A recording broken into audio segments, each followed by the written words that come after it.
Hi hello, നമുക്ക് 1 kilo ശുദ്ധമായ വെളിച്ചെണ്ണയിൽ കുട്ടികൾക്കും മുതിർന്നവർക്കും മുഖത്തും ബോഡിയിലും ഉപയോഗിക്കാൻ പറ്റിയിട്ടുള്ള ഒരു സ്കിൻ കെയർ ഓയിലാണ് ഞാനിവിടെ തയ്യാറാക്കുന്നത്.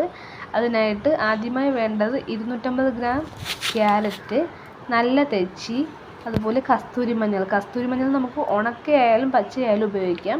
അതേപോലെ തന്നെ അശോകപ്പൂവ് ഉണങ്ങിയതുമാണ് കേട്ടോ. അശോകപ്പൂവും നമുക്ക് പച്ചയായിട്ടും ഉപയോഗിക്കാം. എപ്പോഴും കിട്ടാത്തത് കൊണ്ട് ഞാൻ കസ്തൂരി മഞ്ഞളും അശോകപ്പൂവും ഉണക്കി വെച്ചിട്ടുള്ളതാണ് ഇപ്പോൾ നിങ്ങൾ കാണുന്നത്. ഇത് നമ്മുടെ സ്കിന്ന് ലൈറ്റൻ ചെയ്യാനും അതുപോലെ സ്കിന്നിൻ്റെ കരിവാളിപ്പൊക്കെ മാറി സ്കിൻ നല്ലൊരു ഗ്ലോ ചെയ്യുന്നതിന് വേണ്ടിയിട്ട് യൂസ്ഫുള്ളാണ്. ആദ്യം തന്നെ നമുക്ക് തിളച്ച എണ്ണയിൽ ക്യാരറ്റ് ഇട്ട് കൊടുക്കാം. ആദ്യം ക്യാരറ്റാണ് ഇട്ട് കൊടുക്കുന്നത്, കാരണം ക്യാരറ്റ് വെന്തെടുക്കാൻ വല്ലാത്ത സമയം, അതുകൊണ്ടാണ് ഇത് ക്രമാനുസരണം ഓരോന്നും ഇടുന്നത്. അപ്പോൾ വീഡിയോ സ്കിപ്പ് ചെയ്യാതെ കാണുക. മാക്സിമം ഞാൻ ലെങ്ത് കുറച്ചാണ് വീഡിയോ ചെയ്തിട്ടുള്ളത്. ക്യാരറ്റ് നമുക്ക് സ്കിൻ ഗ്ലോ ചെയ്യാനും അതുപോലെ സ്കിന്നൊന്ന് ലൈറ്റ് ആക്കാനും സഹായിക്കുന്ന ഒന്നാണ്. നന്നായി വെന്തൊരു ബ്രൗൺ ഷെയ്ഡ് ആകുന്നത് വരെ ചേരുവകളെല്ലാം ഒന്നിച്ചിടുമ്പോൾ മറ്റുള്ളവ പെട്ടെന്ന് വെന്ത് കരിഞ്ഞു പോവുകയും ക്യാരറ്റ് വേകാതെ ആവുന്നതും കൊണ്ടാണ് ഓരോന്നായിട്ട് എണ്ണ തയ്യാറാക്കി കഴിയുന്നത് വരെ നന്നായിട്ട് ഇളക്കി കൊടുക്കണം. അടിയിൽ പിടിക്കാതെ സൂക്ഷിക്കണം. ക്യാരറ്റ് മാത്രമായിട്ട് നമുക്ക് ക്യാരറ്റ് ഓയിൽ ഉണ്ടാക്കി യൂസ് ചെയ്യുന്നത് നമ്മുടെ ഫേസിന് സ്കിന്നിന് നല്ല ഗ്ലോ കിട്ടുന്നതിന് സഹായിക്കുന്നതാണ്. കുട്ടികൾക്കൊക്കെ നല്ല നിറം വയ്ക്കുന്നതിനും അതുപോലെ നമുക്ക് പാമ്പേഴ്സൊക്കെ ഉപയോഗിച്ച് ഇൻഫെക്ഷൻ ആയാൽ അവിടെ യൂസ് ചെയ്യാനൊക്കെ ഇത് നല്ലൊരു ഓയിലാണ്.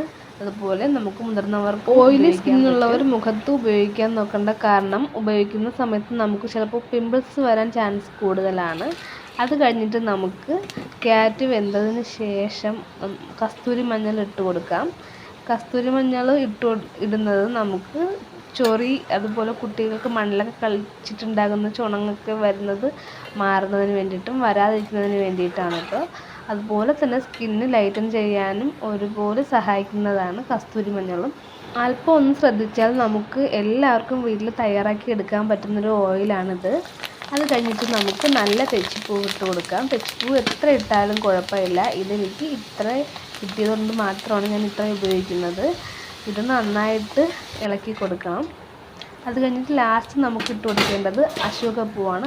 അശോകപ്പൂവ് സ്കിന്ന് നന്നായിട്ട് നിറം വയ്ക്കുന്നതിന് സ്കിന്നിലെ പാട് മാറുന്നതിനൊക്കെ ആയിട്ട് ഉപയോഗിക്കാൻ പറ്റിയതാണ്. അതുപോലെ അശോകപ്പൂവ് പച്ചയായിട്ടുള്ളത് കുഞ്ഞു കുട്ടികൾക്ക് കുറുക്കുണ്ടാക്കി കൊടുക്കാനും ഉപയോഗിക്കാം. എണ്ണ തയ്യാറായി കഴിയുമ്പോൾ നല്ലൊരു സ്മെല്ല് വരും. അപ്പോൾ ഇതുപോലെ നമുക്ക് വെച്ച് ഒരു ദിവസം ഇത് ആറാനായിട്ട് വെച്ചിട്ട് അരിച്ച് ഉപയോഗിക്കാൻ പറ്റും.